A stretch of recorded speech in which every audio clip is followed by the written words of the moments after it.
ఎప్పటికప్పుడు తాజా వార్తలను అందిస్తున్న ఎల్పీ న్యూస్ కు స్వాగతం.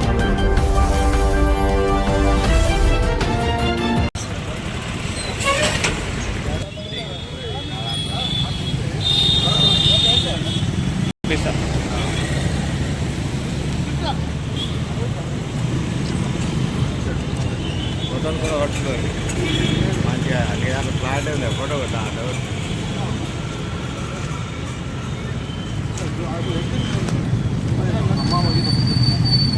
మంచి లేరు సరిపోతుంది.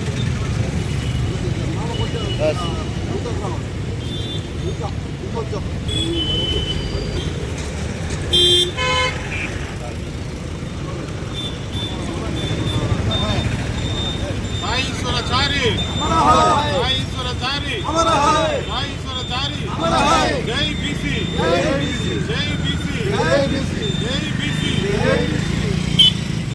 బీసీల కోసం తన ప్రాణాలు అర్పించి అమరుడు అయినాడు. తన మరణం వృధా కాదు.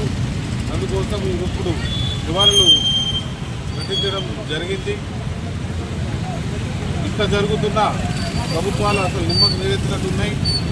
ఆఖరికి చావును కూడా డిక్లేర్ చేయకుండా ఎట్లా వచ్చిందో అని డిక్లరేషన్ చేయకుండా కూడా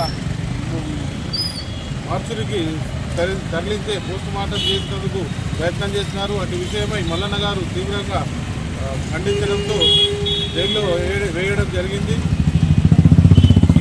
దీని గురించి బీసీలంతా ఏకమై తన మరణాన్ని, తన ఆత్మ బలిదానాన్ని వృధా కానియకుండా రాబోయే కాలంలో బీసీలందరం ఏకమై తగు గుణపాఠం చెప్పుదామని ఈ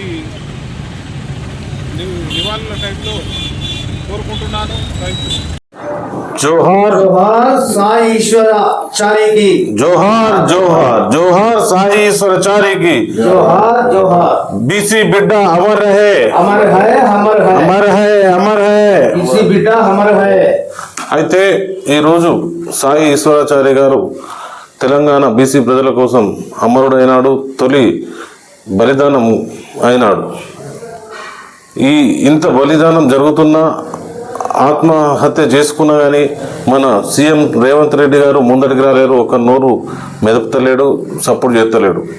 అయితే ఇంత జరిగిన చనిపోయిన మనిషి గాంధీ హాస్పిటల్లో చనిపోయినా కానీ డెత్ డిక్లరేషన్ ఇవ్వకుండా, death of cause of death ఇవ్వకుండా అట్లనే పోస్ట్ మార్టం చేసి ఈ బీసీల కోసం చచ్చిపోయిన వాదాన్ని తొక్కే ప్రయత్నం చేసిండు.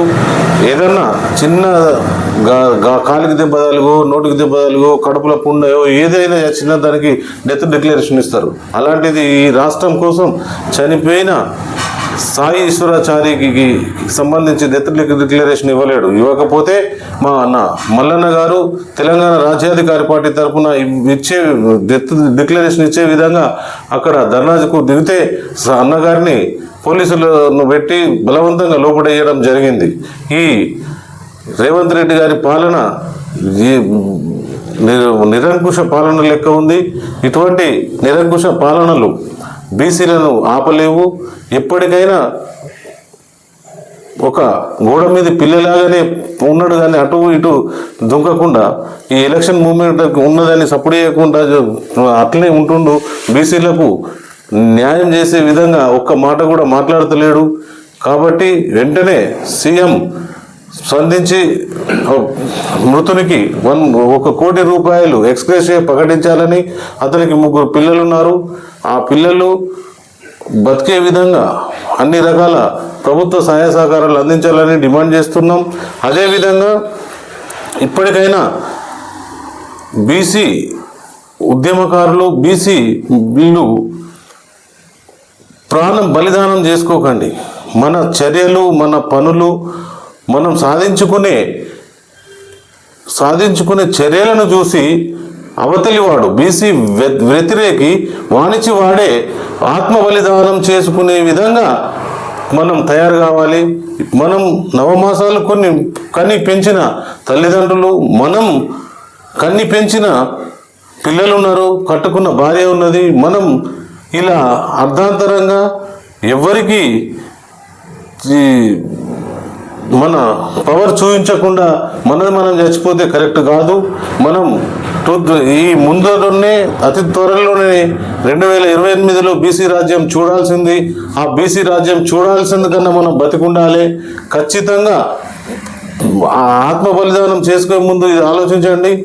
ఎవడైతే బీసీ వ్యతిరేక ఉన్నాడో వాడు చనిపోయే విధంగా, వాడు మన కోసం ఆత్మ బలిదానం చేసే విధంగా తయారుగండి. ఎప్పుడూ సొంతంగా ఆత్మ బలిదానం చేసుకోకండి. ఇంతకుముందే తెలంగాణ కోసం 1200 మంది ఆత్మ బలిదానం చేసుకున్నారు. ఇప్పుడు అలాంటి చర్యలకు పూనుకోకండి. మల్లన్న గారు మన బీసీల కోసం ఖచ్చితంగా ఎప్పుడో ఊహించి 42% రిజర్వేషన్ తెస్తాడు. దానికోసం సాయి ఈశ్వరాచారి చేసిన ఈ ఆత్మ బలిదానం తెలంగాణ రాష్ట్రం మర్చిపోదు. Thank you. జోహార్ జోహార్ సాయి ఈశ్వరి సాయికి. బీసీలకు రిజర్వేషన్లు తక్కువ వచ్చినాయి అని చెప్పి మనస్తాపానికి గురి చెంది మల్లన్న ఆఫీస్ దగ్గరికి పోయి మల్లన్నతో ఈ బీసీ రిజర్వేషన్ గురించి చర్చించడానికి పోవడం జరిగింది.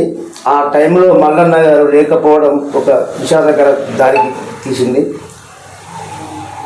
దానికి రిజర్వేషన్ సరైనట్టు ఇవ్వలేదని చెప్పి మనస్తాపానికి గురి చెందిన చారి గారు ఆఫీసు ముందల రోడ్డు మీద పెట్రోల్ వేసుకొని నిప్పటి పెట్టుకొని జై బీసీ జై బీసీ జై బీసీ నినాదం వర్ధిల్లాలి అనుకుంటూ నిప్పంటించుకోవడం జరిగింది.